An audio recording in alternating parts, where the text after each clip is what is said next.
Ok, bueno, pues ya lo que dije, déjame pasar un chin. Nada, estaba mostrando solo los números cuneiformes, que son muy parecidos a los romanos, donde cada 10, la contabilidad de cada 10 se cambia el símbolo, ¿verdad? Así que eso fue lo que estábamos mencionando. Pero mencionaba que la matemática va a ser importante para calcular distancias, para calcular la astronomía, para calcular los impuestos que cada quien pagaba en bienes que producía en su pedazo de tierra, para calcular los intercambios por trueque y todo eso. Pero ellos, como eran tan estudiosos de la astronomía, porque tenían el tiempo, ¿verdad? Y tenían probablemente cielos más despejados que los que tenemos nosotros con esta contaminación que hemos creado los humanos, podían utilizar ese conocimiento para crear nuevos conceptos como el concepto del paso del tiempo, concepto de la hora, los minutos y los segundos, que se lo debemos hasta ahora, lo más antiguo que conocemos es de los mesopotamios. Dividieron el año en 12 meses, la hora en 60 minutos y el minuto en 60 segundos. Así que eso es tan viejo como la civilización mesopotámica. ¿Por qué funcionaba tan bien? Bueno, porque estaba basado en observaciones de los movimientos planetarios y del Sol, ¿verdad? La luna, el Sol, cómo se movían, eso es lo que va a ayudar para determinar las primeras maneras de medir el paso del tiempo para los humanos. Eh, entonces, esta civilización que está aquí en esta sección media, ¿verdad? Que es entre los ríos Tigris y Éufrates, va a hacer comercio con otras civilizaciones que son muy parecidas a la de ellos porque al final son las que más contacto van a tener, ¿verdad? Por eso a veces se dice, se dice los mesopotámicos y se dice, son acadios, porque en un punto dado de la historia van a ser los mismos. Los asirios también, es que culturalmente son muy afines, lo mismo con los fenicios y los mismos hebreos, porque, por ejemplo, todavía no se llama pueblo hebreo, pero Abraham, que es el primero que va a crear la descendencia del pueblo hebreo, pues era de la ciudad de Ur, que era ahí en la antigua Mesopotamia, que la ven marcada ahí, la ciudad de Ur, en el mapa. Así que ellos van, eh, todos estos pueblos que van haciendo primero hacen comercio entre sí muy cerca, pero eso con el tiempo va a ir incrementándose y luego van a hacer comercio incluso con India, que quedaba muy lejos en la civilización que vamos a estudiar pronto juntos. ¿Okay? Así que ellos van a ir creciendo y creciendo en sus relaciones con otros grupos humanos. Este es el primer imperio que es el primer que conocemos, que es el acadio. Como ven, es de los años 2300 al 2200 antes de la era común y se extiende en un momento dado, vamos a sacar dentro algo, se extiende del original, de esta tierra original, que es a los dos lados de los ríos Éufrates y Tigris, se extiende y va a tener influencia incluso más allá a través de las campañas que hacía el imperio acadio para tratar de controlar más y más tierra, llegando al contacto acá en la costa del Mediterráneo con el pueblo fenicio, que también vamos a hablar de ellos. ¿Okay? Claro, este imperio pues duró bastante, pero cómo termina, cómo se reduce otra vez de tamaño, o sea, la influencia de los acadios, la teoría principal es que otra vez cambios climáticos provocaron unas tormentas de polvo invernales que fueron tan fuertes que motivaron a los acadios a replegarse otra vez y regresar a la antigua civilización mesopotamia entre los dos ríos. Pero este es el más famoso de los, ¿verdad? Se llama Acadios por Sargón. Sargón de Acadia era el que crea el imperio, el primero que va a estar en ese imperio. Y es interesante porque hay otras similitudes con historias que van a aparecer luego en la Biblia. Primero que todo, él era un hijo ilegítimo que, según su historia, fue abandonado en una cesta que su madre, porque era hijo ilegítimo y quería esconder el nacimiento de ese bebé, lo puso en una cesta a la deriva del río Éufrates. Historia muy similar a la historia de Moisés, que va a aparecer en el Viejo Testamento. Este imperio, como ven, llegó a ser bien amplio, con muchos militares y todo eso, pero como todos los imperios, en algún momento se acaba. Todo termina. Ahora, en esta primera civilización, en donde vamos a ver primero, yo uso la palabra religión a falta de otra mejor palabra, las primeras creencias religiosas debería haber escrito, que son los primeros conceptos con divinidades que conocemos, no son los que necesariamente los primeros que existieron, pero como tenían la escritura cuneiforme y se descifró la escritura cuneiforme, sabemos en qué consistían las creencias.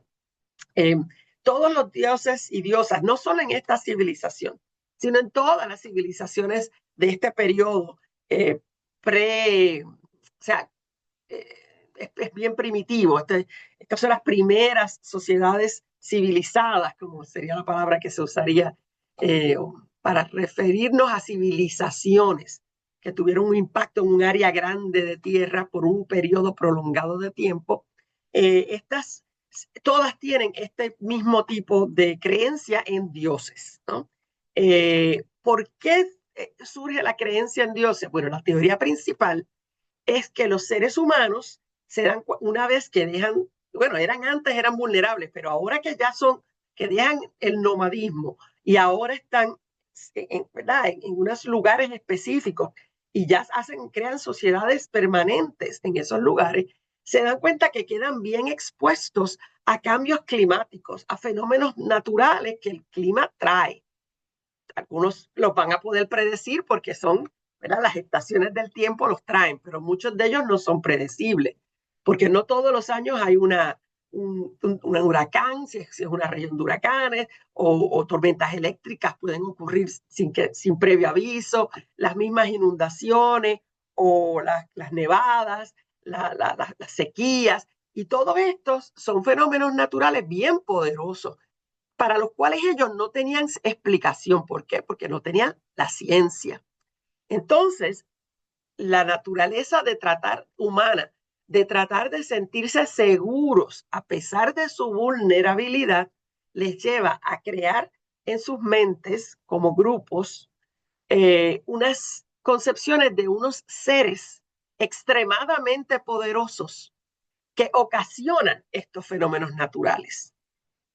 Esto les hace sentir que pueden tener control sobre esos fenómenos naturales, porque si ellos tienen unas figuras que tienen un gran poder, pero en todo lo demás son como los humanos, les gustan las mismas cosas que a los humanos, piensan como piensan los humanos, solo que son extremadamente poderosos, pues entonces los seres humanos pueden ganarse su aprecio, su cariño, para que no nos destruyan a los seres humanos vulnerables por medio de plegarias que se harán, cánticos, de cualquier tipo de sacrificios de los animales que le gustaban a los humanos, ¿verdad? No es cualquier sacrificio, de comida que le gusta a los humanos, también pueden ser frutos, pueden ser, cuando hagan la cerveza, puede ser cerveza, cuando hagan el vino, puede ser el vino, todo lo que les gusta a los humanos, si ellos sienten que ofrecérselo a estos seres poderosos les mantiene a salvo, pues entonces se sienten tranquilos, les da paz. Es claro que no tienen ningún control, eso lo sabemos, ¿verdad? Pero en ese momento es como si fuera la mentalidad de un niño que no ha ido a la escuela, porque no tiene ciencia, todavía no ha aprendido nada de ciencia. Entonces puede creer en cosas fantásticas sin ningún problema, porque ante la ausencia de ciencia para explicar. Para darle un ejemplo, pues ahora aprovechan y me pueden contar si a ustedes cuando eran chiquitos y había truenos, relámpagos y truenos fuertes, a los niños pequeños les asustan porque es un ruido muy fuerte y todo como que tiembla a veces. Si es muy cerca que cae un rayo, por ejemplo, ese sonido es muy fuerte y asusta. A ustedes, cuando eran chiquitos, les hacían cuentos fantásticos de por qué era ese sonido. ¿Alguien? San Pedro estaba, Ajá, no me acuerdo, jugando a los bolos o algo por el estilo. ajá, ok. Está buena esa, jugando a los bolos. ¿Alguien más le hacía un cuento distinto? sea, Lo que fantástico. me recuerdo es un dicho Ujú. frente a ese tipo de ruidos, sucesos, que era Virgen María Purísima. Es Que se decir, decía, se No, decía como que como eso si para fuera un proteger conjuro, como un conjuro. un, Santa bueno, Bárbara también, ¿no? Santa Ajá, Bárbara truena. la ok, protección, digamos. ok. Pedir la protección frente a eso que Ujú, sí, que ujú. Nos asustaba, nos sorprendía. todavía asusta, todavía Sí, nos sí, sí. asusta. ¿Ok? Por ejemplo, A hay una nosotros nos historia, decían que ajá, Dios estaba moviendo los muebles, esa era moviendo la que los me decían a muebles. mí, esa me la Sí, decían a mí, la de los muebles, que estaban moviendo los muebles, pero alguien me había comentado la de los bolos, en Puerto Rico también algunas familias decían la del boliche, pero a mí me decían la de que están moviendo los muebles. Y entonces, claro, piensen que uno no tiene ciencia, eso es una explicación. Ah, ok, es que estamos viendo los muebles, nos quedamos tranquilos, ¿no?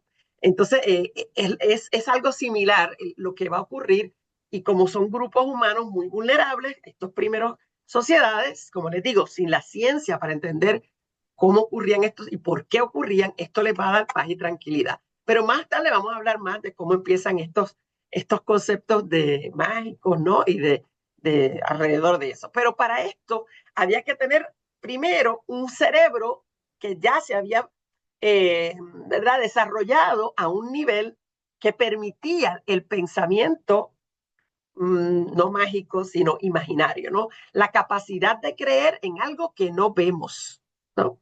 Y eso se generó cuando precisamente los seres humanos ya estaban con una dieta más balanceada porque ya tenían agricultura, tenían esos productos agrícolas más o menos seguros, además de una dieta de carne y otras cosas, o sea, tenían una dieta más completa y eso provocó que sus neuronas se desarrollaran más neuronas, el cerebro cambia su estructura y podemos entonces los seres humanos crear herramientas, ¿verdad? Porque fíjense, para que la herramienta más sencilla, que vimos algunas en las clases pasadas, hay que imaginársela primero. Para poderla crear hay que pensarla primero.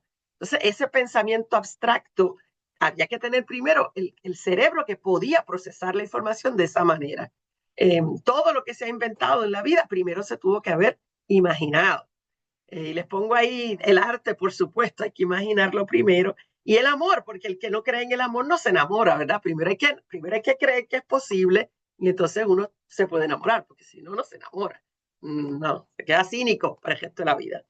Hay una frase de Yuval Noah, que hablábamos de la otra, que dijo, bueno, se la traduzco yo porque está en inglés, ahora me di cuenta que, no la conseguí en español, que el Homo sapiens gobierna el mundo porque es el único animal que puede creer en cosas que existen solamente en su propia imaginación, como los dioses, los estados, el dinero y los derechos humanos. Esa es una frase del libro, ¿no? Así que es eso, la capacidad de creer, la posibilidad de crear estas historias basadas en experiencias también, combinando una experiencia con la historia que se crea para imaginar cosas que no podemos ver, no podemos escuchar, ¿verdad? No las podemos dominar de ninguna manera, pero en nuestra imaginación funcionan y funcionan para algo útil para el ser humano. En este caso, para tranquilidad.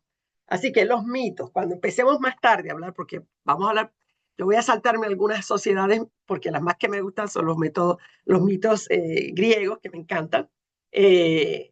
Los mitos, cuando los vamos a ver, hay que pensar que no son, hay gente que piensa, digo, ustedes son adultos ya, pero muchos de mis estudiantes piensan que son unas historias fantásticas, como las historias de los superhéroes hoy.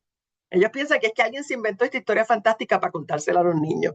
Y no, no, no, no, no, se lo tienen que sacar esto de la cabeza. Esta es la realidad. Este es lo que sustituye a la ciencia hasta que la ciencia rompa el mito, ¿no? Acabe con el mito. Y así le va a pasar a los seres humanos. Mientras más ciencia, menos creen. Así va a seguir en la historia de la humanidad, ¿no? Así que surge de esta necesidad, teniendo un acceso, que ellos lo crean todo, ¿verdad? A estos seres poderosos, pueden ellos lograr que los protejan en vez de destruirlos.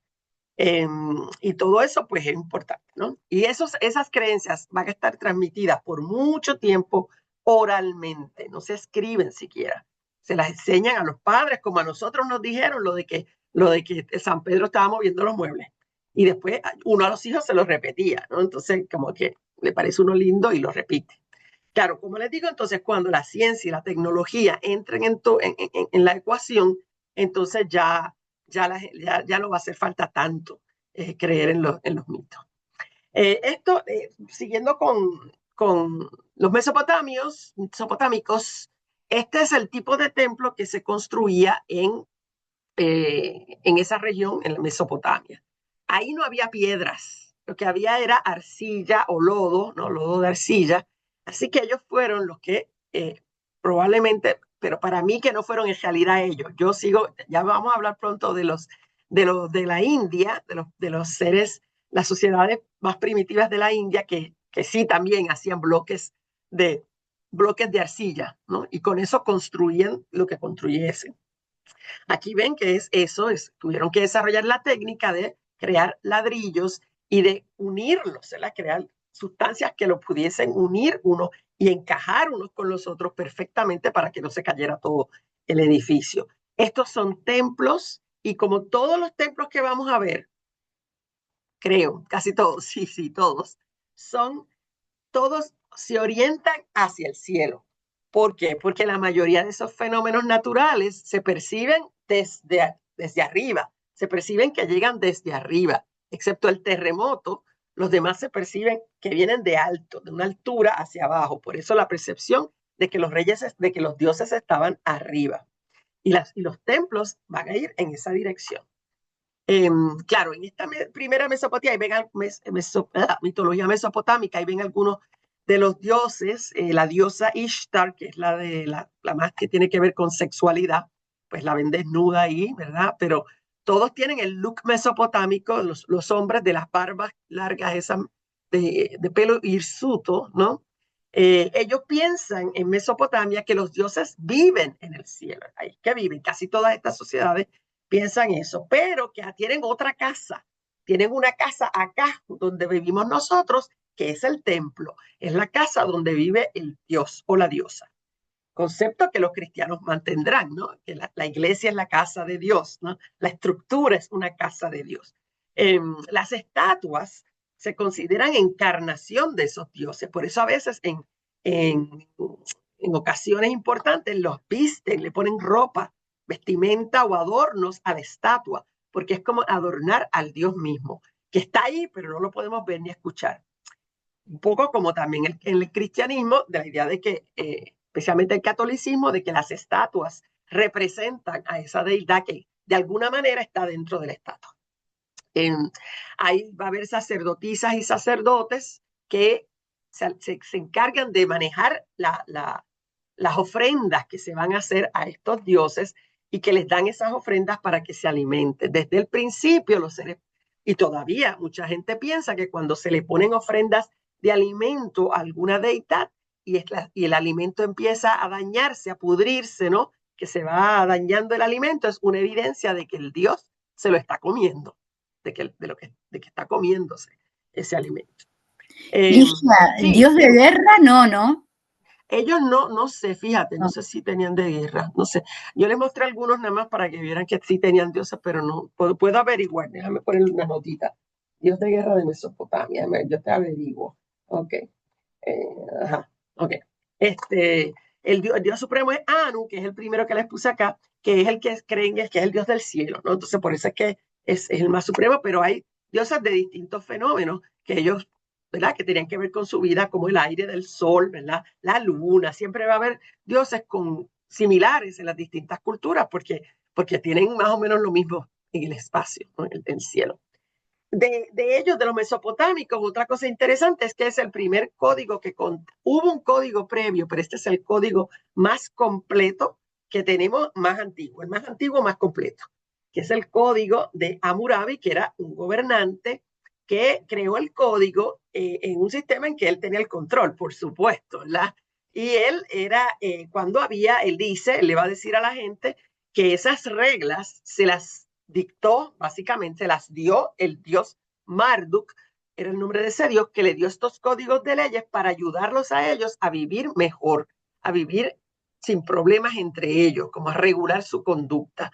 El código completo está escrito en esa estela de basalto que ven ahí a la derecha y utiliza, está en la manera de escritura de ellos de cuneiforme.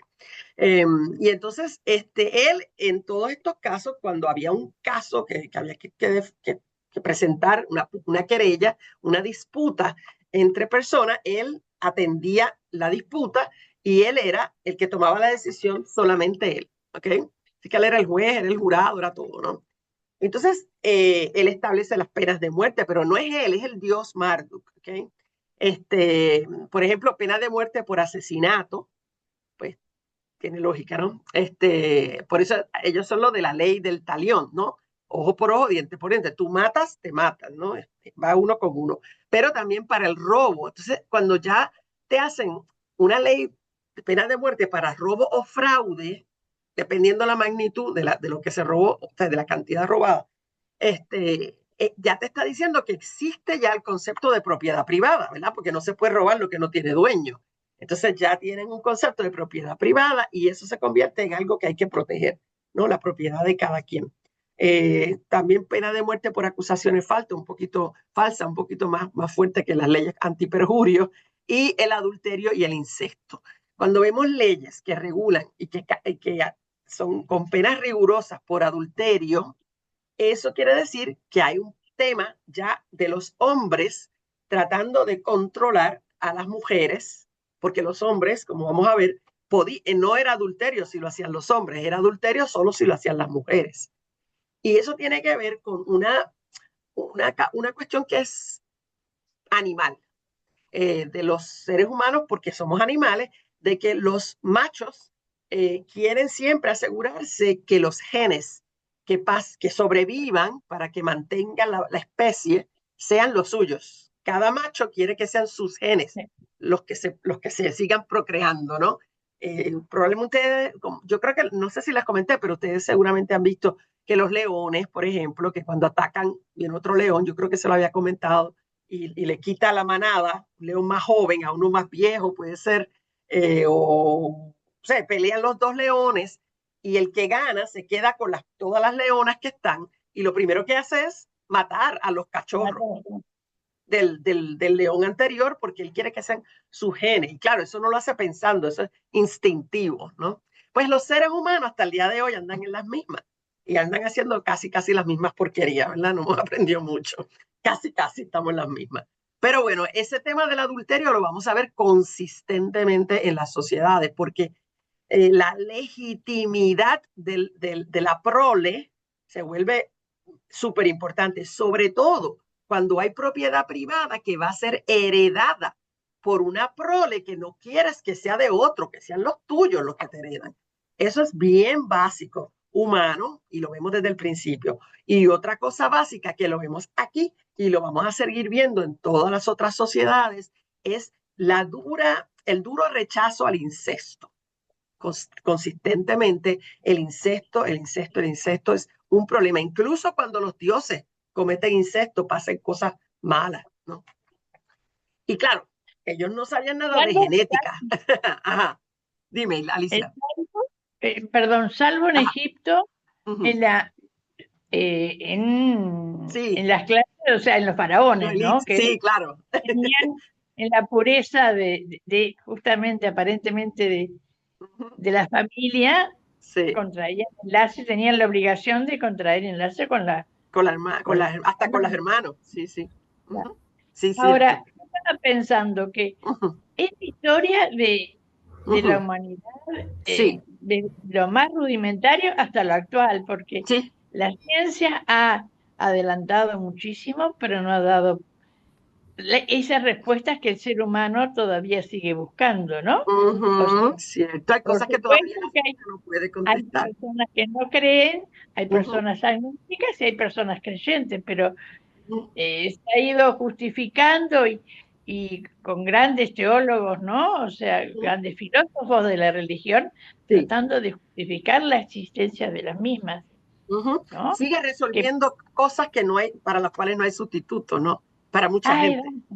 Le provee una seguridad, unas certezas las ponemos entre comillas, ¿verdad? Porque son una certeza que uno acepta tener, ¿no? Que uno las acepta como certezas, y le dan paz a la gente, ¿verdad? Hay gente que seguramente ustedes han escuchado esas conversaciones, que una persona que cree le dice a la que no cree, pero ¿y cómo y cómo no te da miedo? ¿Y qué pasa cuando nos morimos? ¿No? Y eso es como que esa cosa que la gente se obsesiona. Y el otro le contesta, pues nos pudrimos, como todo lo que se muere, como se muere un perro, explota, se pudre y se acabó el perro. Y eso, pues hay mucha gente que no lo puede aceptar, ¿no? Entonces la explicación, pues la religión ayuda a manejar cosas tan misteriosas como la muerte, de la que todavía sabemos poco, ¿verdad?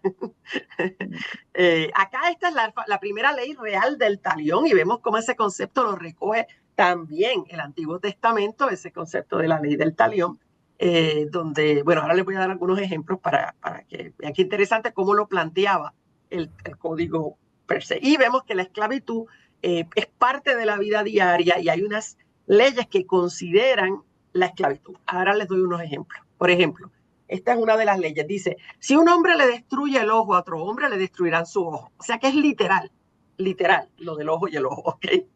Si uno le rompe un hueso a un hombre, le romperán su hueso.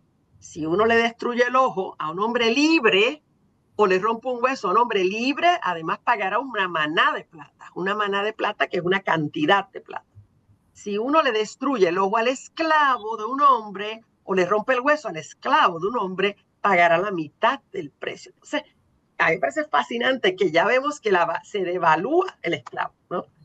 Que no es un esclavo como los que conocemos más tarde en la historia, puede ser hasta el vecino, ¿no? Pero mientras seas esclavo, la condición de esclavo te devalúa de por sí. Y tú vales menos literal, ¿no?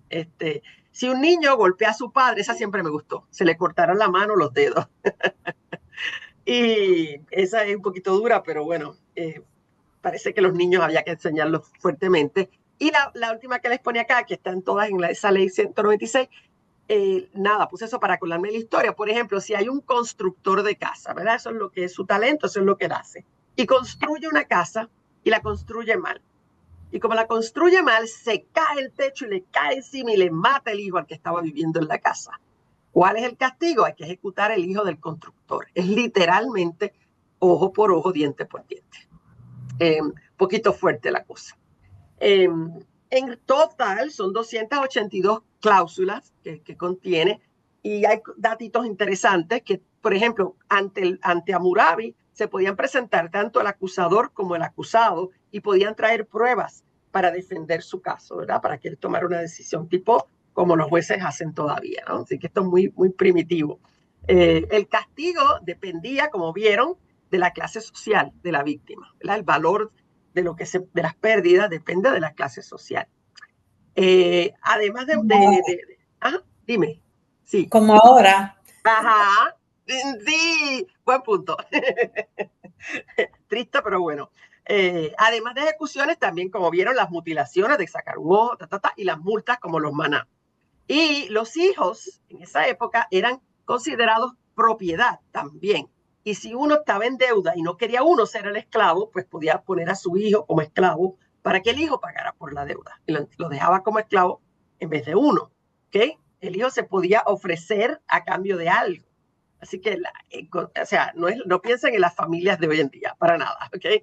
Los maridos, esta me pareció muy interesante, que si un marido se divorciaba, porque divorciarse no era divorciarse frente a Hammurabi, era una frase que se decía públicamente de no vas a ser más mi esposa, punto, o mi esposo, pero ya van a ver que para las mujeres no va a ser tan fácil. El marido, si la razón para abandonar a su esposa era porque ella no podía tener hijos, siendo que los hijos son los que cuidaban a las personas, les daban el alimento cuando se ponían mayores, ese marido tendría entonces que pagar a la esposa una pensión alimenticia porque ella no va a tener hijos, ¿no? Entonces ella tiene él que ayudarla, pero si no, no tenía que hacer más nada, ¿no? Ella se casa otra vez y se consigue otro, pero las mujeres estériles no iban a conseguir marido cuando ya se daban cuenta que esta mujer no pare, ¿verdad? Había que entonces dejarla y el último marido, el marido que se dio cuenta, es el que queda pagando. Las mujeres sí había la posibilidad para ciertas mujeres de tener propiedad y de dirigir incluso sus propios negocios, de vender sus servicios, mujeres que hacían cerveza, mujeres que hacían, o sea, tenían unos talentos que los ponían al servicio de otros, pero sí, podían hacer eso siempre y cuando, o sea, casi nunca eran mujeres que se casaban, porque tenían que hacer eso más mantener la casa, todas las obligaciones domésticas. Entonces, para eso mejor ni se casaban, porque entonces tenían que hacer el doble tarea como hacemos las pelotudas de hoy. Entonces, las mujeres... Sin comentarios de eso. No lo dije todo. Y me incluyo, ¿verdad? Las mujeres podían divorciarse, pero solo los hombres podían tener el adulterio, ¿no? Las relaciones sexuales fuera del matrimonio. El hombre sí, pero la mujer no. Porque lo que le digo, porque la prole tiene que ser, es una manera de controlar de quién es el padre de esos niños, ¿no? Entonces, encontramos aquí la primera legislación sobre abortos, ¿okay? Y ahí ven una representación de un parto en una escultura, tallado en una pared. Las mujeres asirias eran castigadas por abortar a sus fetos, ¿verdad? Con cosas medicinales, ¿verdad? A través del conocimiento que las mujeres se pasaban una a la otra, ¿verdad? De cómo provocar que se perdiera un embarazo. Eso es bien antiguo, ¿ok?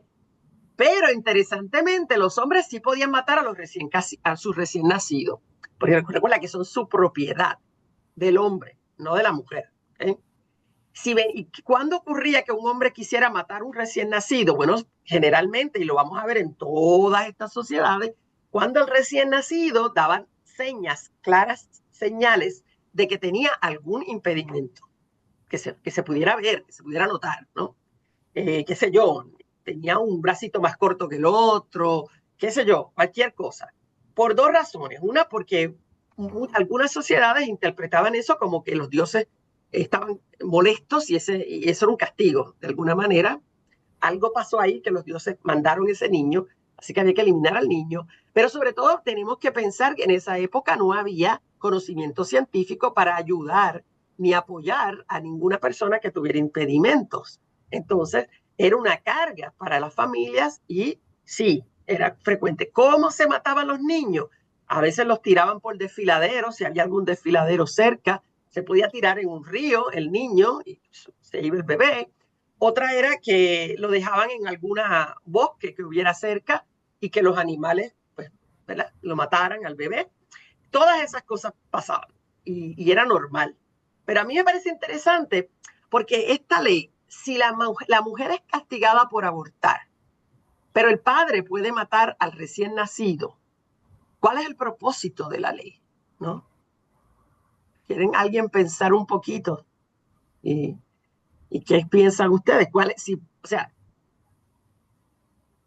el propósito? Les planteo entonces, proteger al feto.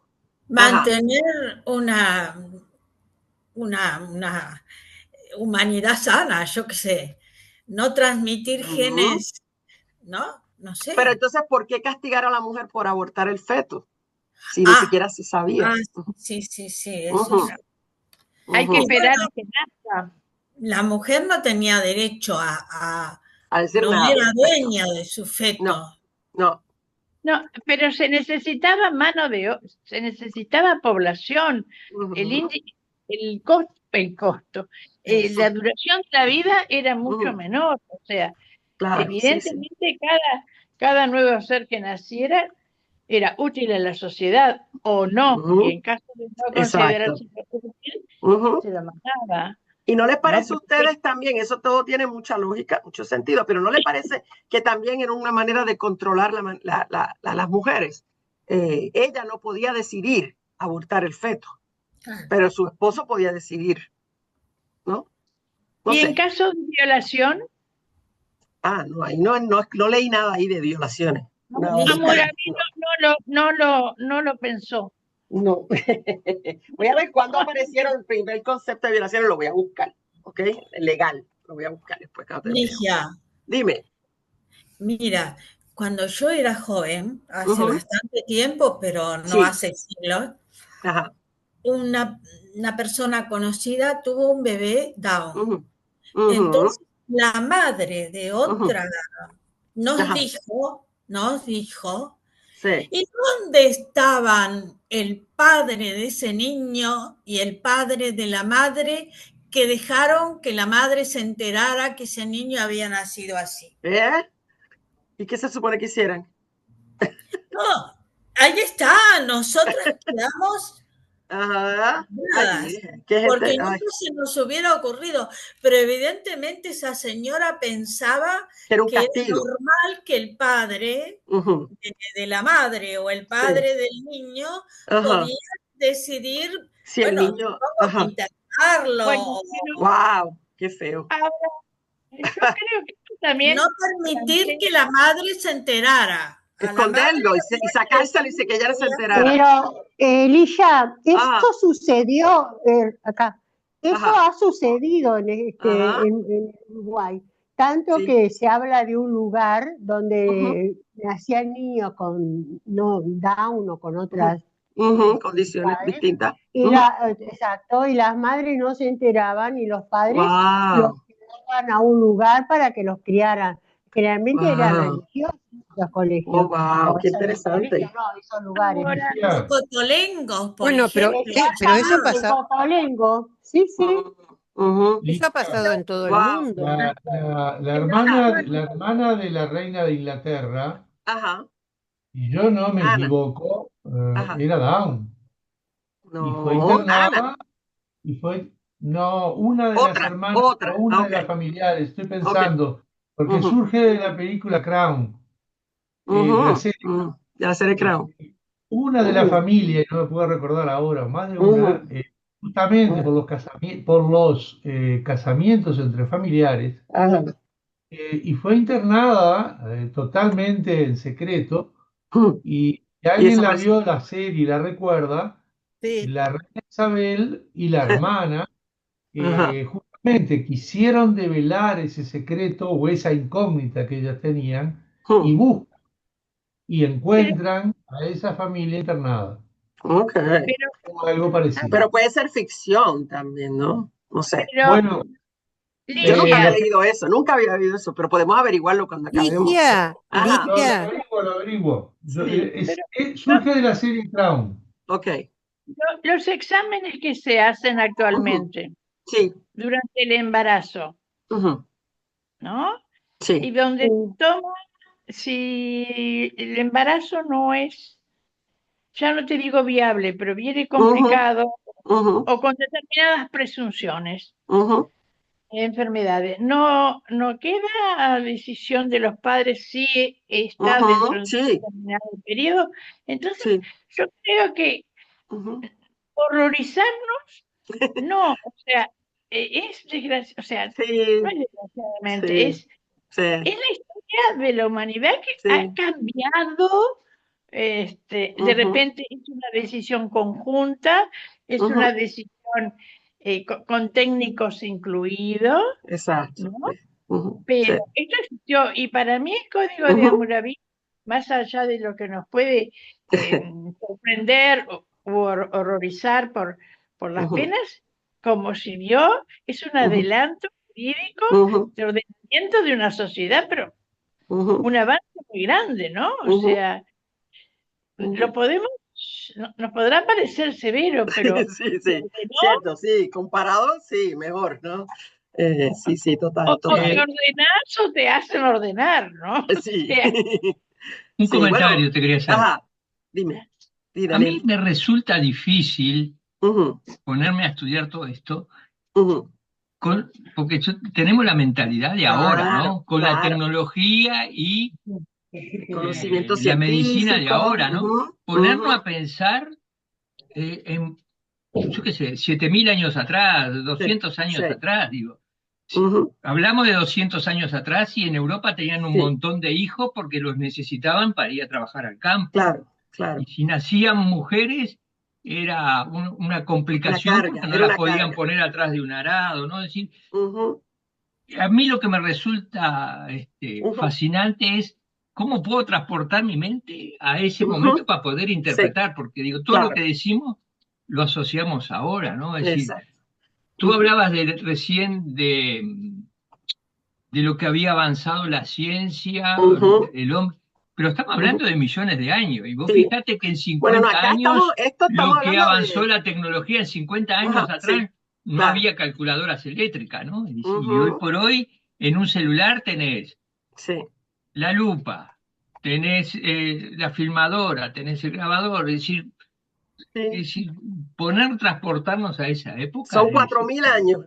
Ahora mismo estamos más o menos 4.000 años para atrás. Claro, sí. Sí, complicado. Bueno, miren esta sobre, bueno, acá, no, esto ya lo habíamos visto, pero bueno, aquí se lo quería mostrar de nuevo. La elite son los que no laburan, se los puse en uruguayo, ¿viste? Puse laburan. En mi diccionario uruguayo boricua. Ahora yo digo acá laburo también, así que por joda ya. No laburan y no pagan impuestos porque su trabajo es intelectual, ¿no? Y de liderato y tienen otras, ellos se presentan así, como yo les decía, como indispensables, ¿no? Esta gente pues son los indispensables porque son los que para el resto ellos mantienen la sociedad funcionando, los mantienen protegidos de la ira de los dioses, protegidos de pueblos que los puedan atacar, ¿verdad? Esa gente son los indispensables. Desde el saque ya se plantean así. La gente común, dependiendo de la sociedad, pero estamos hablando de esta, pero es muy similar en todas las otras. Está la gente que no son los esclavos, ¿verdad? Que pueden ser libres y con algunos talentos que podían vender en la sociedad o intercambiar sus talentos para hacer cosas, o los que trabajan para otras personas porque no tienen ningún talento más que trabajar en la agricultura, hacer, ¿verdad?, las cosas comunes. Y los esclavos, que casi siempre en esta época van a ser domésticos, hacen tareas en las casas, cuidan de los niños, ese tipo de cosas, pero también podían trabajar si el dueño del esclavo, el que lo intercambiaba, porque se consideraban mercancías, pues tenía algún otro oficio donde le pudiera enseñar al esclavo para usarlo en ese negocio, ¿no? Ya habíamos hablado de cómo se convierten en esclavos, eso lo vamos a ver otra vez y otra vez y otra vez. La esclavitud, hablando de la esclavitud, que la dijimos anterior, pero para repasar, se puede uno convertir en esclavo porque es un prisionero de guerra, el pueblo que gana toma a los prisioneros de guerra y los como esclavos.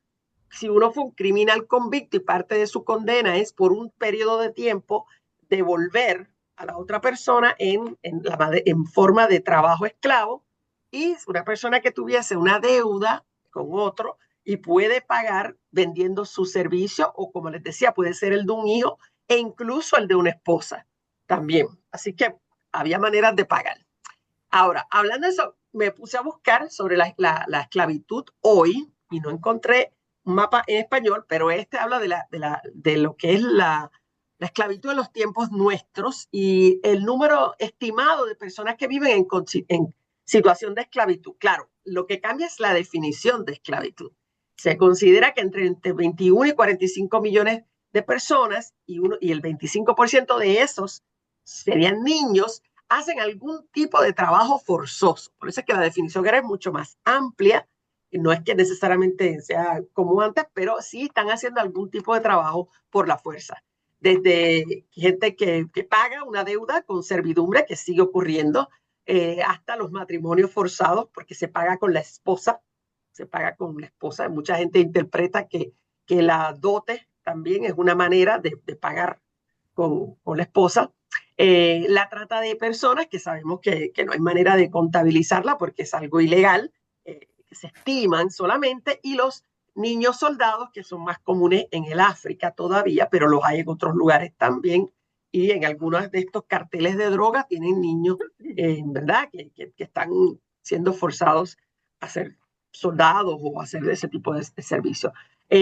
Según lo que encontré, la esclavitud hereditaria, o sea, que le pasa a los hijos hasta que se pague la deuda, por ejemplo, o lo que sea, esa todavía en el Sahel, en África, son solo en países africanos, que les puse ahí. Y estas personas, mientras ese periodo que sea, pues son tratados sí como propiedad. Así que todavía la esclavitud está por ahí. No les tengo que contar que Mesopotamia, ya que les digo cómo funcionaban las leyes, obviamente es patriarcal. Los hombres adultos dominan todas las decisiones, incluyendo las decisiones de la familia, ellos son los que arreglan los matrimonios, ellos son los que venden a sus hijos o a sus esposas y los que pueden tener sexo con quien les dé la gana. Pero si una mujer es adúltera y es descubierta, ese es el tema, que las que son descubiertas, voy a decir las descubiertas, porque las prudentes podían ser adúlteras y nadie se enteraba, pero las descuidadas, las que eran descubiertas en el adulterio, esas podían ser ahogadas. La manera de muerte era ahogada, incluso con el amante. Bien, bien fuerte. Y otra vez, ¿por qué? Bueno, lo que decíamos, la legitimidad de la descendencia es cada vez, mientras más propiedad privada, más importante se vuelve esa importancia de la legitimidad de la descendencia. Hay que vigilar a la mujer para asegurarse que no tenga la oportunidad de cometer el adulterio. Esa es parte de esta sociedad. Pero sí, había mujeres influyentes como esa sacerdotisa, eso es una representación de ella en Duana, que interesantemente tiene un símbolo que junto a ella, que para los griegos y los romanos va a ser el símbolo de la sabiduría, que son los búhos. La ven que ella tiene 2 búhos a los lados ahí. Pero es una persona, no es una diosa, es una sacerdotisa. Mujeres, sí, esposas que fueron influyentes sobre los reyes, siempre las hubo, siempre las va a haber, porque las mujeres siempre tuvieron el talento de hacer que los hombres hicieran lo que a ella les da la gana y que ellos se creyeran que fue idea de ellos. La seguimos teniendo, ¿verdad? Ese es un talento que tenemos las mujeres y los hombres pues ni se enteran, ¿no? Había mujeres de la élite que aprendían a escribir porque eran de la élite y se convertían en escribas, podían hacer ese trabajo que era para servir en todo lo que necesitara ser anotado, ¿no? También siempre hubo mujeres comadronas, siempre las va a haber porque las mujeres siempre parían y las mujeres ayudan a las mujeres a parir, eso siempre existió. Así que dependiendo, ¿verdad? La sociedad sí habría unas oportunidades, pero como les decía, siempre primero, si están casadas, lo primero es atender los deberes de la casa, ¿no? Eso siempre iba primero. Y el control se vuelve más brutal, más fuerte a partir de 2000 años antes de la era común, que es cuando vemos, porque ya el patriarcado se hace más fuerte porque hay más, las herencias crecen, la magnitud de la herencia, y hay que proteger quién hereda, y empieza, por ejemplo, el requisito de la novia virgen, ¿verdad? Ese requisito de la novia virgen viene porque si un hombre se casa, bueno, no tenían toda la ciencia para saberlo todo, ¿verdad? Cómo funciona la genética. Así que ellos, si una mujer se casa, ¿verdad? Y a los 9 meses tiene un bebé, eso podría demostrar que ese hombre es el padre del bebé, pero lo asegura, no lo asegura, a menos que ella haya sido virgen, ¿verdad? Es la única manera que él se puede asegurar que ese bebé primero es suyo, ¿ok?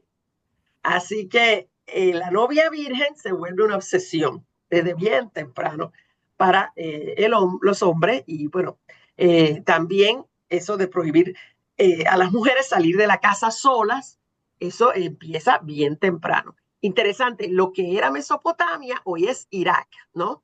Entonces es en esta región donde esto comienza y no es casualidad que el Medio Oriente tiene este concepto del velo, porque el velo es para las casadas. Vamos a ver, hasta en las sociedades indígenas de las Américas, la mujer casada se cubría más que la mujer soltera, ¿verdad? Hasta en la sociedad indígena la mujer soltera no tenía que taparse, pero la casada sí.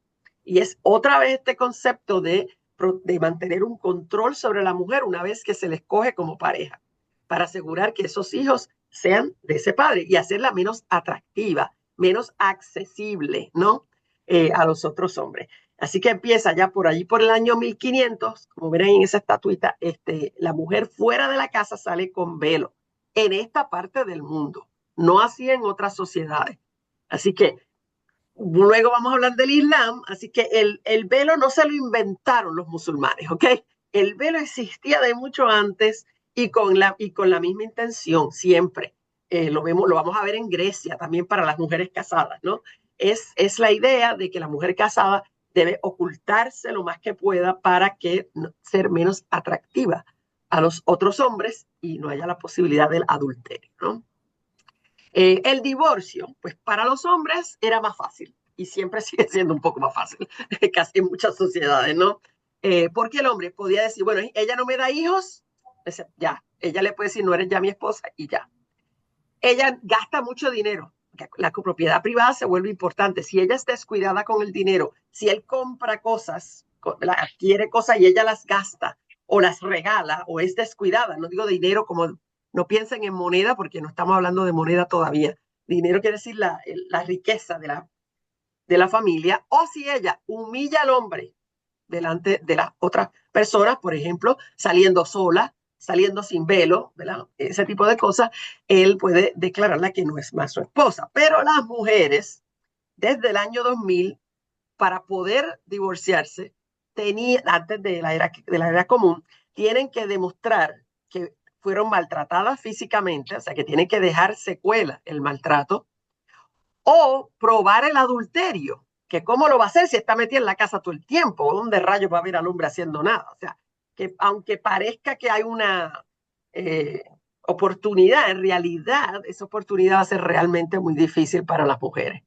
poder probar, porque no va a ser como decir, ya, vete, ya, no es así. Así que el control de la mujer está ahí desde el principio. Ligia, ¿no hay implícito acá como considerar a la mujer como que puede ser, a ver, ¿cómo puede decir? Que puede, el velo no para protegerla, sino para que otros hombres no se sientan atraídos por ella. Exacto. O sea, como esta minusvalía de la mujer y la mujer como no se puede controlar, ¿no? Ella no se puede controlar. Ella misma. Exacto. Hay que controlarla porque ella no se puede controlar, es una descocada natural. Entonces hay que controlarla desde afuera. Y que seduce las pasiones incontrolables, ¿no? De los hombres. O puede seducir. Sí, sí, no, yo estoy de acuerdo. Es claro que lo que le llaman el onus en inglés, no sé, ella es la que tiene que ser protegida porque es como si ella no tuviera una voluntad, ¿no? Es como que ella tiene una vulnerabilidad tal que hay que protegerla de los hombres y de que los hombres se enamoren de ella. Porque si un hombre se enamora de ella, ella inevitablemente va a tener relaciones con él. Es como si fuera tan obvia la conclusión, ¿no? De que ella, si un hombre se le aparece, ella no va a resistirse. Está fuerte. Pero no solamente protegida de los hombres, sino protegida de sí misma. Tan bueno, sí, y de su exposición. Más allá de que a alguien le guste, a ella le puede gustar. También, mientras menos conozca, menos tentación. Claro. Sí. Pero sobre todo necesita ojos sobre ella constantemente, porque es como si a la menor provocación se fuera y para una esquinita a hacer cositas, como dice la gente, hacer cositas malas. Sí, es fuerte. Había sí para los hombres, porque si se fijan en estas cosas, vemos a los hombres solamente, las mujeres hacían actividades musicales con las mujeres y ya vemos una segregación de sexos por ese mismo temor al adulterio. Ahí ven las fiestas mesopotámicas con cerveza, con vino, con música, todo eso. Se la pasaban bien también. Ahí ven algunos estilos de moda de la época, algunas de la joyería de la época, los estilos de cabello, el cabello era bastante rizado, ¿no? Hirsuto, como dicen, y vestían, como ven ahí, lo que se piensa. Y como siempre me gusta enseñar los juguetes, siempre les voy a enseñar los juguetes de las civilizaciones.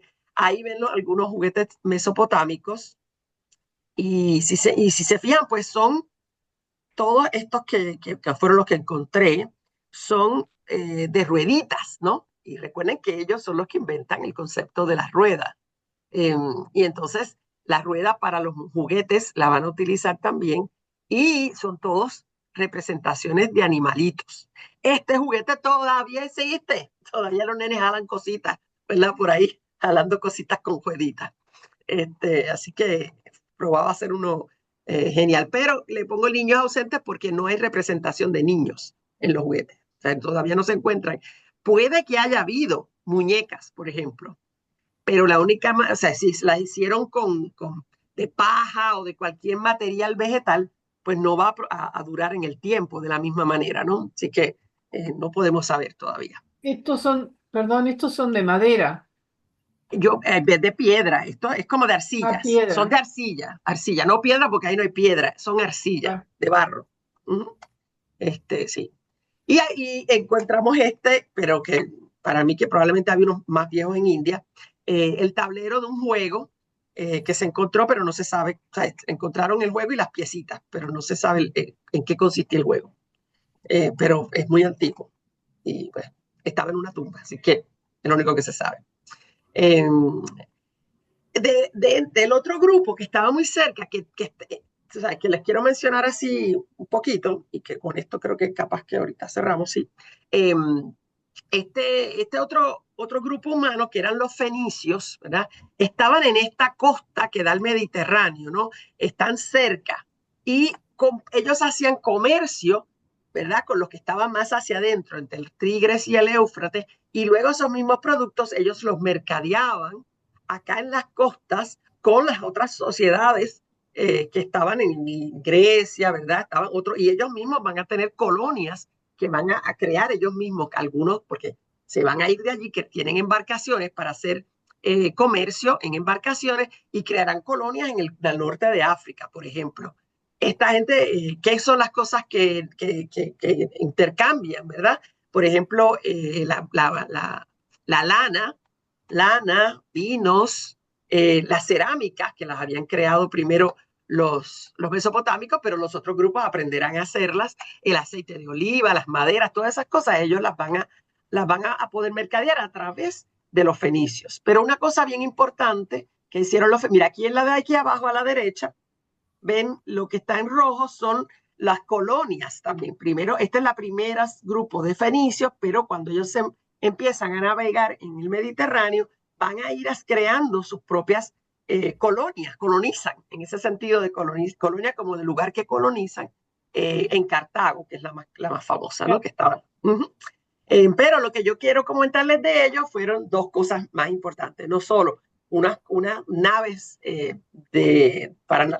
naves de navegación para el comercio por el mar Mediterráneo, muy sofisticadas, sino también una cosa que va a cambiar la vida de los seres humanos de ahí en adelante, por lo menos hasta nosotros, hasta nuestras culturas occidentales, que es el primer alfabeto, que es el que están viendo ahí, que ellos son los que se les ocurre que en vez de estar haciendo pictografías, pictogramas y dibujando cada concepto y luego haciéndolo cada vez más complicado para que los demás no los pudieran entender si no tienen el conocimiento del lenguaje, al contrario, crear una manera de simplificar la escritura.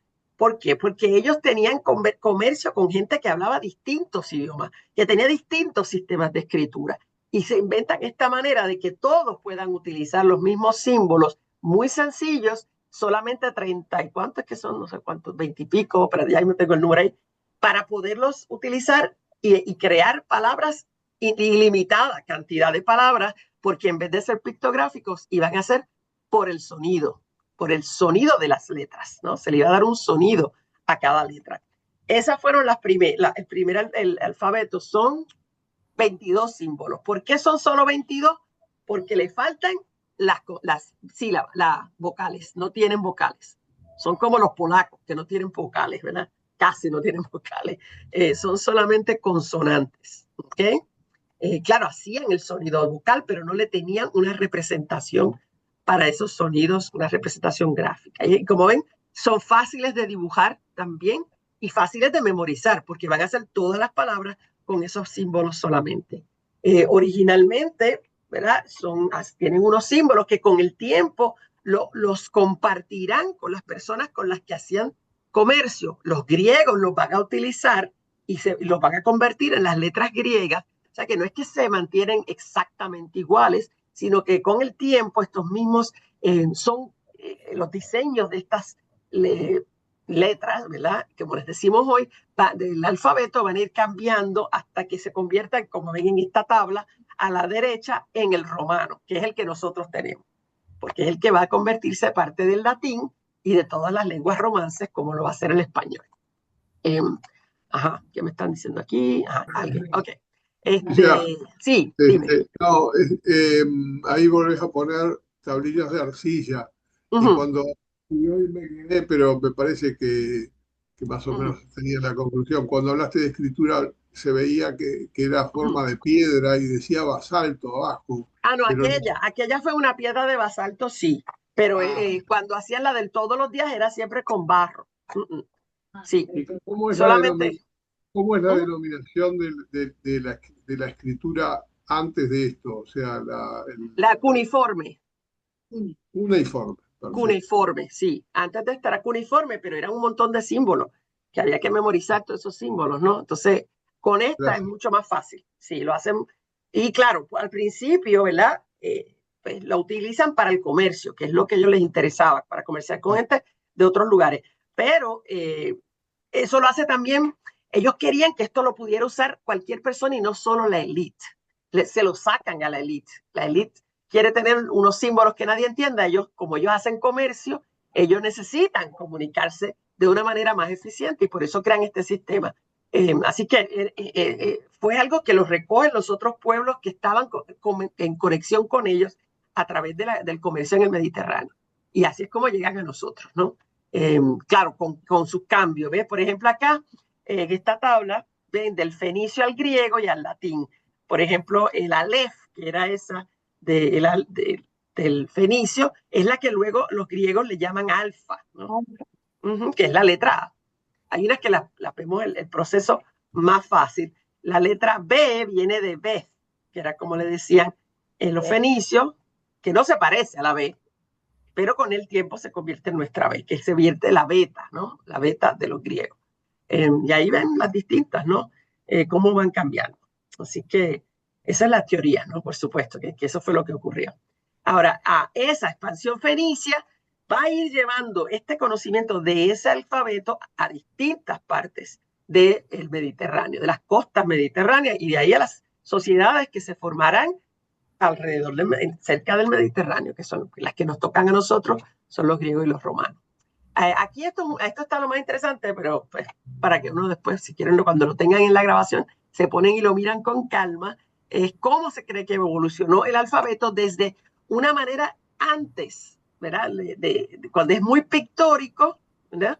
Cómo los fenicios lo convierten en estos símbolos y cómo esos símbolos van cambiando con el tiempo hasta los que tenemos hoy. Pero esto es, ¿verdad? Una cosa ahí interesante, pero no vamos a detenernos demasiado con esto.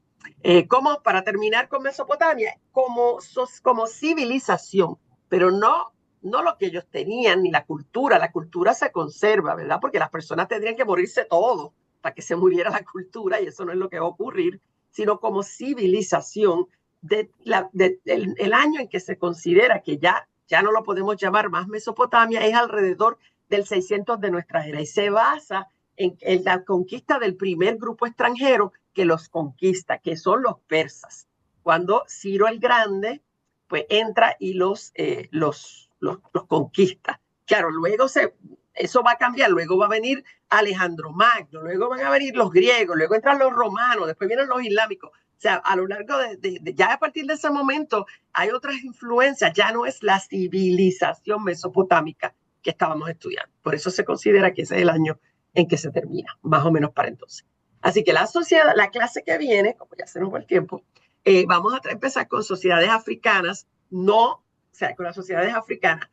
La egipcia, ¿verdad? Que por sí sola es la más, ¿verdad? Porque estaba en el Mediterráneo, va a crecer de una manera diferente a las que vamos a ver después, que son las subsaharianas, que es diferente. Su proceso es diferente porque la separación del Sahara las hace que no puedan tener el mismo contacto con las civilizaciones mesopotámicas, por ejemplo, para tener esa influencia también.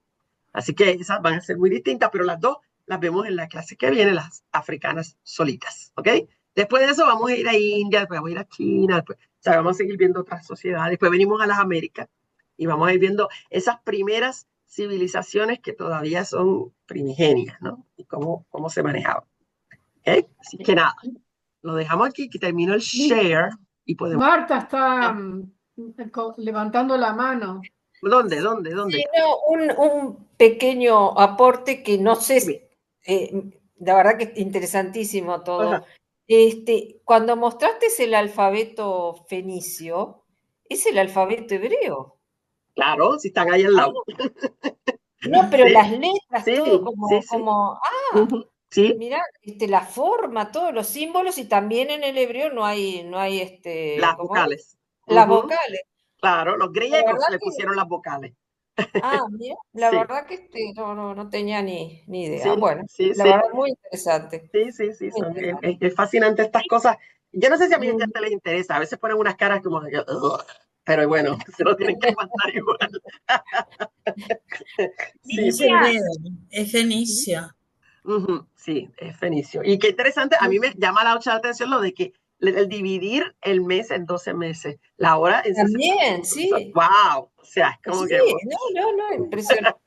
Sí. Ligia, la civilización cretense, ¿no Sí. entra también en competencia con los fenicios? Bueno, hacen comercio, no compiten como competencia, Como no, los fenicios civilización no. no. No, pero de que que comerciaban, sí, porque los fenicios son los grandes comerciantes del Mediterráneo. Y ellos llevan, eso es lo que yo le trato de explicar a mi gente, o sea, las personas, según nos movemos, porque ellos nunca se han mudado de aquí, la mayoría. Entonces, las personas se mueven, ¿ok? Y se mueven con todo, con la cultura, con el conocimiento, con el alfabeto, con las religiones, y las llevan a otros lugares. Pero también allá hay otros. Entonces, a veces de las dos cosas nace otra nueva.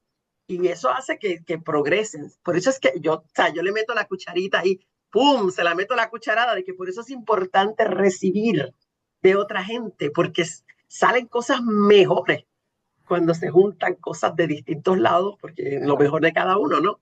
Claro. Pero también, a veces pasa que, yo le tiro todas las pullitas, yo no sé si las agarran, pero yo se las tiro. Les digo, la de que, pues, pasa a veces que una cultura más desarrollada, más rica, es dominada por un grupo que tiene menos conocimiento, pero que tiene más destrezas de guerra.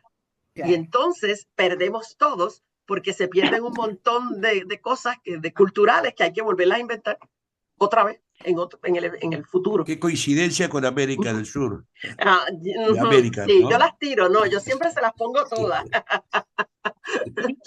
Pero no sé si las agarran, yo se las pongo así puestecitas. Sí. Perdóname, en el código de Hammurabi, sí. ¿se toca el tema de la homosexualidad? Yo no lo vi, pero voy a revisar de nuevo, porque si lo hubiera visto, o sea, todo eso me encanta a mí, todo lo que sea shocking. Así que voy a mirar de nuevo, pero lo que yo he leído no recuerdo que lo viera. Pero eso uno lo puede buscar online, es fácil, pero lo voy a buscar. No creo. Yo veo las primeras menciones de homosexualidad que yo creo que son las de los griegos. Exacto, sí. Como algo. Quería hacer un comentario. Sí, cuenta, Ofelia. Hablaste de que por ahí, por el Imperio Acadio, empiezan las primeras religiones y el tema del pensamiento abstracto, ¿no? Yo recuerdo de cuando cuando estaba haciendo bachillerato, que también en las pinturas rupestres que son anteriores, esos que aparecen cazando, esos hombres que aparecen cazando, sí. Ya tenían cierta animismo o creencia en espíritus extraños que eran los que propiciaban el éxito en la caza. Tengo entendido eso. ¿Puede ser?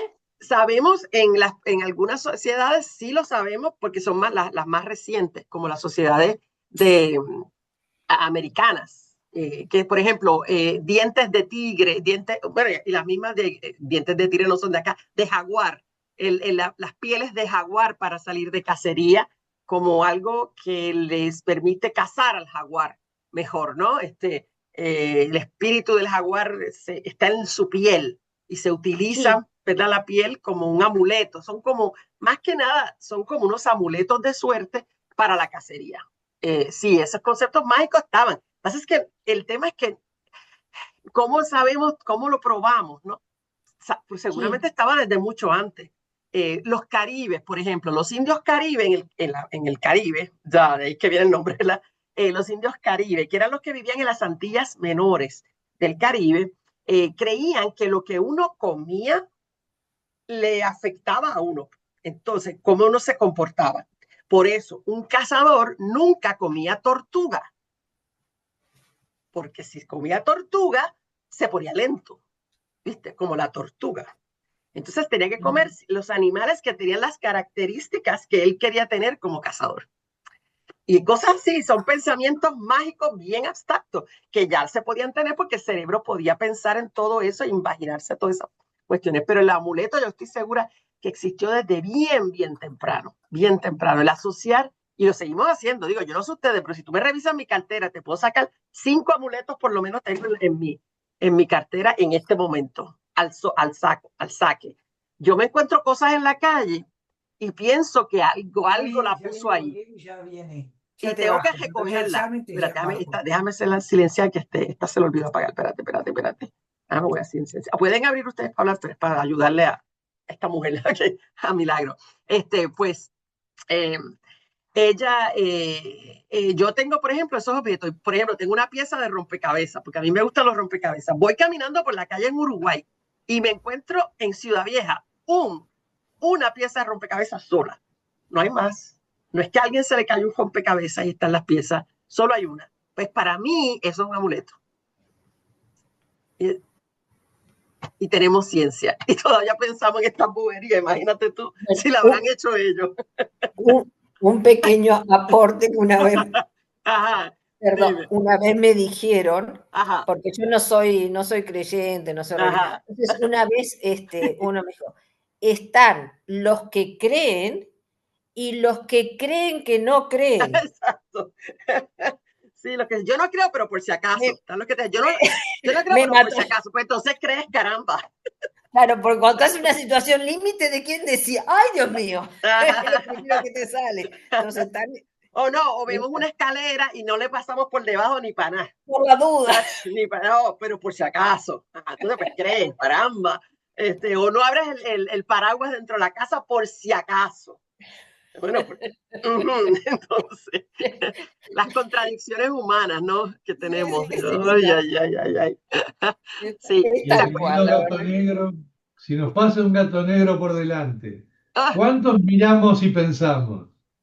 Todos nos ponemos un ratito duro. Oye, espérate, déjame cancelar el viaje que iba a hacer hoy, porque no parece que está bien aspectado. El gato negro, pero de izquierda a derecha, no de derecha a izquierda. Sí. También. ¿Cómo es? De derecha a izquierda está bien. De izquierda a derecha es que te va a venir el mundo abajo. Te chavaste. Ok. Bueno, voy a tomar en cuenta. Me bajaste un 50% de las posibilidades. Exacto. Y el del martes, no sé si ustedes lo dicen allá, el de hoy es martes, ni te cases, ni te embarques, ni de tu familia te apartes. Entonces, eso a mí, yo la chiquita, yo me daba susto los martes. Y martes 13. Martes 13, pero acá en Estados Unidos, qué loco, que no es martes 13, es viernes 13. Claro. La suerte es el viernes, no el martes. Bueno, y en China creo que es que no hay piso 13, me parece. No hay en Puerto Rico, yo he vivido en edificios que no tienen piso 13, pero es una ridiculez porque el 14 es el 13, es el ojo. En Estados Unidos no le hacen un agujero al edificio. La matemática no puede engañarse. Acá también hay algunos que no tienen 13. Sí, porque a alguna gente le da cosita. ¿Cuáles, Natalio? ¿Cuáles? ¿Te acordás de alguno? Todos los que hice yo.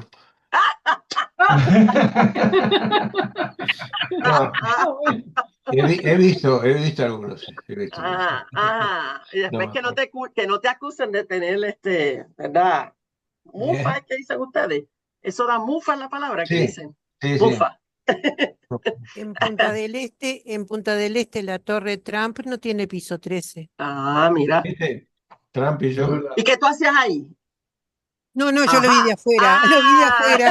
No, en la construcción tenían los pisos marcados con números grandes. No tenía el número 13. No. Pues, sí. Pero la matemática no podemos engañarla, pero bueno.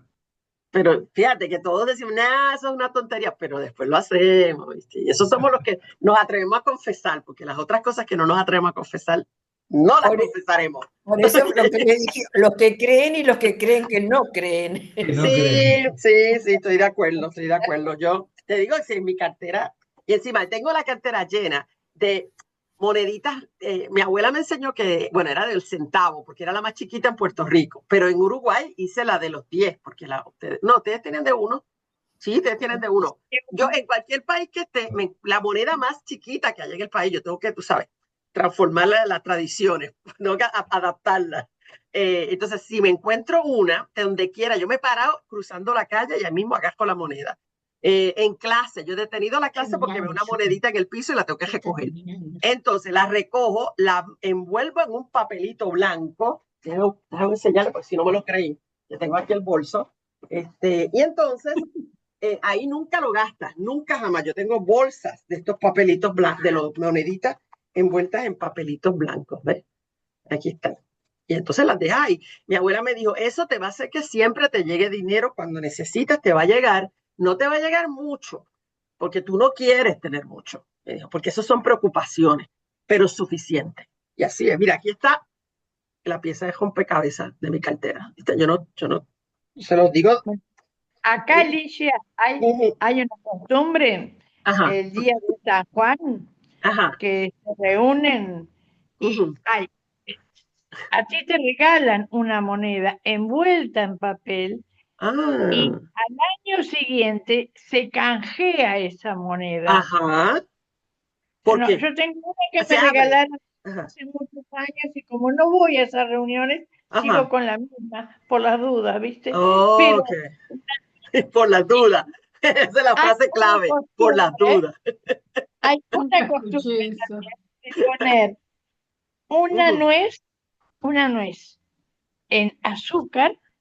O sea, te tienen que regalar a fin de año una nuez, tú la pones en azúcar y al año siguiente tú regalas una nuez para mantener la buena suerte. ¿En Uruguay esas cosas? ¿En Uruguay? Sí. Estás pasada, tienes que ponerte al día, Ruth, tienes que conseguir a alguien que te regale la monedita. Sí, tengo que actualizarme. Yo no sé si en Puerto Rico todos los años te dicen, y por años me decía la astróloga más importante que se llama Rukmini, que había que tener el año nuevo bombacha amarilla. Pero el tema es que nadie vendía las benditas bombachas amarillas. Y entonces, este último año, como yo había ido a Lima el año anterior, tenía una. Y me ha ido re bien. Así que estoy convencida. Voy a buscar. Sí. Ligia, y para Navidad que sea rosada. ¿Ah, sí? Bueno, esa no sabía. Puedo hacer un doble. Lo puedo hacer doble este año. Ok. Claro, rosada para Navidad y para fin de año. Pues como tú eres una experta, Cristina, entonces tengo que hacerte la pregunta que me está carcomiendo. Para este año, ¿puedo usar la misma o debo comprar una nueva? No. Sí, aparte ya cambiaste. ¿Cómo que cambiaste? ¿No dejaste marido? Ah, claro. No, me fue muy bien. Entonces tenés que dejar la bombacha también. Hay que hacer una nueva. Tengo que conseguir claro. Una nueva. Ok, ya empiezo a buscar en eBay. Las empiezo a buscar ya mismo en eBay, que es como el Mercado Libre de ustedes, porque en algún lugar tiene que conseguir una. Bombacha rosada para Navidad. Para Navidad, pues, esa es fácil. Rosada se consiguen, pero amarilla. No. En Uruguay yo nunca vi una. Las busqué. Sí, hay. Sí. Hay que ir a un sitio donde yo no fui. Entonces. De las cosas que son costumbre, en un viaje que hicimos a Portugal, entramos en una iglesia de San Antonio. Y cuando salíamos, siempre se compra alguna chuchería de recuerdo. Y como hablábamos en español, la persona se puso a hablar y había estado en Uruguay. Entonces nos regaló un pancito y nos dijo, esto lo tienen que guardar y el año que viene, cuando sea un año, lo comen, ¿viste? ¡Wow! Lo guardamos, ¿viste? Pancito. Sí. Mira, una boleadora era más blanda que el pancito ese. Lo guardamos, ¿viste? Todas esas cosas que vos hacés. Lo tienes por ahí entonces. Sí, ya no sé, lo tiramos después, pero digo, pero el mira, año lo miramos más o menos al año. Eso es un reloj de cucú que tienes detrás de ti, Daniel. Sí. ¿Y sale el pajarito? Sale pajarito. Ay, lo que pasa es que marca a cualquier hora, porque de noche lo apago, porque si no, voy a terminar como Juana de Arco en la hoguera, ¿viste? Con el ruido de la noche. Te jode el pajarito. Entonces, no le acomodo más la hora, lo pongo porque me encanta cada rato sentir. Oír al pajarito. Ay, qué cool, sí. Yo una vez tuve uno, pero con tanta mudanza se fue. Solo Dios sabe dónde está el pajarito. Lo conseguí en un remate, lo conseguí en un remate y tal. Sí, me encanta. Baratísimo. Lo de la sal, los remates, ¿viste? Conseguís cosas regaladas, otras cosas que son un disparate. Sí, yo hoy le regalé a la secretaria de mi departamento unas aretes que me compré en Uruguay ahora en verano, que me lo gané en un remate de Babastro. Y sí. Le queda más ahí lindo lo conseguí. Se los di. No, esto es para ti, toma, que me queda más lindo a ti que a mí. Se los regalé. Sí. Babastro lo conseguí. No me llegó a salir ni 1.000 pesos, digo. Mira, no me echa fiero, que yo no tengo uno. Echar fiero quiere decir tratar de que a mí me dé envidia. Eso en Puerto Rico se dice así. Que me estás echando fiero para que me dé envidia. Ay, señor. Bueno, sabe el tema de la sal, que hace poco alguien me pidió sal y yo se la fui a entregar. No me podés dar en la mano. ¿Ah, sí? ¿Y qué haces? No tengo idea. La pones en la mesa y que el otro la recoja. Pero no sé por qué ni nada, o sea, que... No, nunca he oído eso. Yo, en mi familia, si se cae el salero, hay que tirárselo por aquí. Hay que agarrar el salero y echar sal para atrás. Sí. Si se casan. Si se cae el salero, si se voltea y se derrama un poco de sal, la agarras y tiras por aquí. Sí. Muy bien. Esta es una clase cultural. Sí, viste. No, tenemos que hacer una lista o se nos va a olvidar. Mira, si hacemos caso a esas cosas, tenemos que estar todo el día brazos cruzados. No. En mi casa toda la vida decía, no pongas sombrero sobre la cama, no pongas gorra sobre la cama, que te enfermas no sé cuánto. La vez pasada el médico me dijo, bueno, de noche póngase una gorra de lana hasta que entre en calor, después se saca. Dice, usted se pone media, se pone pijama, se pone saco y deja la cabeza al aire libre, dice usted. Póngase un gorrito de lana. ¿Y le hiciste caso? Por supuesto. Pero no, mira no cómo podías estoy. Hacerle caso.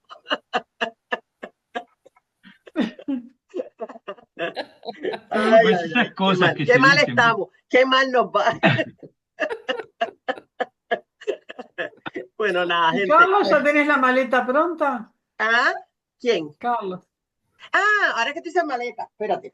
Acá, ¿quién va a pasear? Sí, hoy viste que llegué tarde a clase porque con la locura de terminar las últimas cosas. ¿Verdad? ¿Para dónde es que vas tú? A España. Elizabeth se fue, le pregunté por todos los lados para dónde iba y no me dijo, así que debe estar en una misión secreta. No, ya nos contará. Elizabeth, la última noticia que tuve de ella estaba en Nápoles y después pasó a Sicilia. Y de ahí en adelante no tuve más ya no sabes más nada. No, ahí se fue a doble agente o algo así, ahí no sabemos. Mira, les quería decir que no se me olvide, porque tengo que escribírselo, que el 19, no es el viernes que viene, el otro no voy a estar, porque estoy viajando, y tampoco el 3 de octubre, pero después se los tengo que ir recordando, pero si se me olvida a mí, pues la próxima es el 19 de septiembre, ¿ok? Que no voy a estar, porque estoy viajando, ¿ok? Ustedes me dijeron que estaba ok, no sé qué es en ahora porque ustedes me dijeron que estaba bien, que podía hacer lo que me diera la gana. Lo mejor para ti. Ligia, te quería preguntar, hoy, hace un rato, cuando estabas hablando del problema con los niños discapacitados, tengo idea que los Kennedy tenían un hijo que, o sea, los hermanos de John Fitzgerald, una hija, sí, con una discapacidad que la borraron, la pusieron en un, no sé en qué lugar, y también nunca figuró prácticamente como hija. Sí, en las familias de antes, mi mamá dice que sí, que si había alguna tía o algo que tenía hasta enfermedades mentales a veces, no se les presentaba cuando había visita, ¿viste? Los ponían en un cuarto allá para que nadie los Pero viera. esta hermana de John. Sí, mira y de Robert y de todos esos. Eso puede explicar muchas cosas de Robert Kennedy Jr. ahora. No, pero lo de él es locura. Yo creo que ese hombre está loco. No es ninguna discapacidad. Lo de Robert Kennedy Jr., ese tipo, yo no sé si fue que el coso es el gusano le comió parte del cerebro, dice él, y aparte de la heroína, porque él era un adicto a la heroína. Ah, sí. ¿Y qué pasó con él? Bueno, ahora él está, bueno, hoy estaba en el Congreso porque él quiere eliminar las vacunas para los niños en las escuelas, que se acaben las vacunas ya, todas. Ya lo puso en fuerza, estoy traduciendo disparates. Lo hizo mandato el DeSantis en la Florida. No van a pedir más vacunas para los niños antes de entrar a la escuela, ni para la universidad, tampoco. Es opcional. El que se quiera vacunar se vacuna, el que no. Ligia. Pero eso ya hace tiempo que es opcional en Estados Unidos. No, para entrar a la escuela hay que tenerlo. No. Siempre. Depende del estado, acuérdate, depende del estado. Eso es estado por estado. Pero en el estado de la Florida era, y ahora lo quitaron todo, y ahora es... En Chicago no es opcional. Okay. Pues ahora deja que cuando le empiecen las epidemias, ahí van a gozar, ahí se van a ver pelú, ahí se las van a ver pelúas. Sí.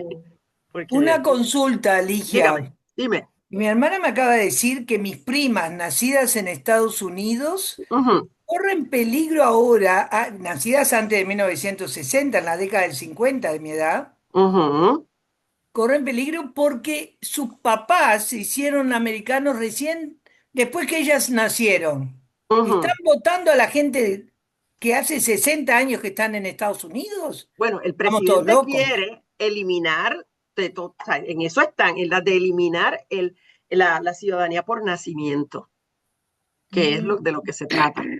Y ya están empezando a cuestionar en los tribunales la ciudadanía a través de padres, ¿verdad? Si los padres son los dos ciudadanos y el niño nace en un tercer país, que ese niño no pueda ser ciudadano de los Estados Unidos. Eso ya se está, ahí caen mis nietas, porque mis dos nietas nacieron en Uruguay. Entonces, los padres son de Puerto Rico, pero ellas no. Así que esas niñas probablemente después no podrán tener, ellas se las tienen el pasaporte, pero es que eso está ahora mismo, todavía todo eso está en batalla legal. Falta que el Tribunal Supremo, acuérdense que, ¿se acuerdan cuando estudiábamos lo de Estados Unidos? Empiezan en tribunales más bajos y eso va a tomar años en los que llegue al Tribunal Supremo. Puede ser, o el Tribunal Supremo puede sacar y decir, vamos a decidirlo y ya, porque ellos pueden decidir casos rapidísimos si les da la gana. Así que eso todo depende del Tribunal Supremo, desafortunadamente. Pero en la Constitución, pero eso, claro, y va en contra de la enmienda 14 de la Constitución, que fue la que se hizo después de la Guerra Civil para darle la ciudadanía a los esclavos liberados. Y ahí, para incluirlos, se decidió que todos los nacidos en los Estados Unidos son ciudadanos. Y eso incluía a todos los esclavos que no habían nacido en África, que ya eran prácticamente todos, porque eso en 1866 fue que se aprobó eso. Así que sí, todo eso tú sabes. Ahora mismo, mira, nada sorprende. A mí no me sorprende nada. Cada día sale otra loquera. Pero esto no es... Sí. Ligia, se tiene que ir un pueblo. Si aplican eso, es de locos, pero si lo aplican se tiene que ir Trump, Obama, Kamala Harris. Elon Musk, ¿dónde es Elon Musk? Él es de Sudáfrica, no es de Estados Unidos. O sea que eso es ruido para distraer. Eso es ruido para distraer. Sí, pero no te creas, es parte del proyecto 2025 que ya ellos traían, está por escrito ahí en el proyecto 2025. Es parte de lo que quieren hacer. Entonces, pues, que eso, a mí ya, mira, estamos todos, esto está todo al garete. Hoy, aquí, en el estado de Georgia, entró el ICE, como ustedes no sé si le dicen ICE o le dicen ICE, que es la gente que busca a los migrantes, y entró a una fábrica que tenía 1,000 y pico de empleados y se llevó 500. Entonces, de la fábrica de Hyundai, en la fábrica de Hyundai entraron, se llevaron 500 empleados. Y mañana, ¿cómo van a operar? Sí, por eso es absurdo. Entonces, es absurdo. Y en Puerto Rico es doble absurdo, porque ¿cómo tú distingues a un dominicano de un puertorriqueño? O sea, es doble absurdo. A los que trabajan la tierra no creo que los echen porque los están sacando. Sí, los están sacando. Mira, en el Mundial de fútbol no van a ir porque serían ellos los que llenarían los estadios, pero no van a atreverse a ir porque están yendo a los estadios y arrestándolos a cuando salen. Los están sacando del tribunal cuando van a la vista para ¿verdad? Para sus documentos, para seguir legal, ahí mismo los arrestan y los sacan. Entonces, están en una cosa. Las famosas racias que siempre las hacen. Sí. Los nightclubs, en las terminales de trenes. No, ustedes no han visto, yo creo que yo les puse un video, una mujer con unos niños y la agarran a ella y dejan a los niños en la vereda ahí. Y tiene que venir alguien que esté por la calle a coger los niños. O sea, y hay mujeres, pero mis nenes que están en la escuela, tengo que ir a recogerlos, se las llevan, está ahí. Y chao, que algunas las liberan después, pero las pueden tener 10 días presas, 10, 15 días presas, así por nada, porque sí, no, está fuerte. Pero nada, los dejo porque tengo que ir a una reunión ahorita allá en el edificio de allá, y tengo que caminar hasta allá. Y les pido excusas que ando mal vestida ahora, no ando en perifollar como normalmente hacía, porque pasa que aquí los viernes es el día de apreciación, que les dije, de spirit, le dice el día del espíritu, del ethos, del bla bla, y nos están pidiendo que nos vistamos con las cosas de la universidad. Así que ando muy mal vestida, además de que hay un partido de soccer ahorita y voy para el partido, así que ando muy mal vestida hoy. Así que bueno, ya no puedo hacer come mierda como antes, así que les pido excusas. Pero los otros días que no me ven, estoy re come mierda, como de costumbre. ¿Ok? Nos vemos. Buen fin de semana. Chao. Estén bien. Buen viaje. Carlos. Gracias. Buen viaje. Bien, pásalo bien. Gracias. Chao.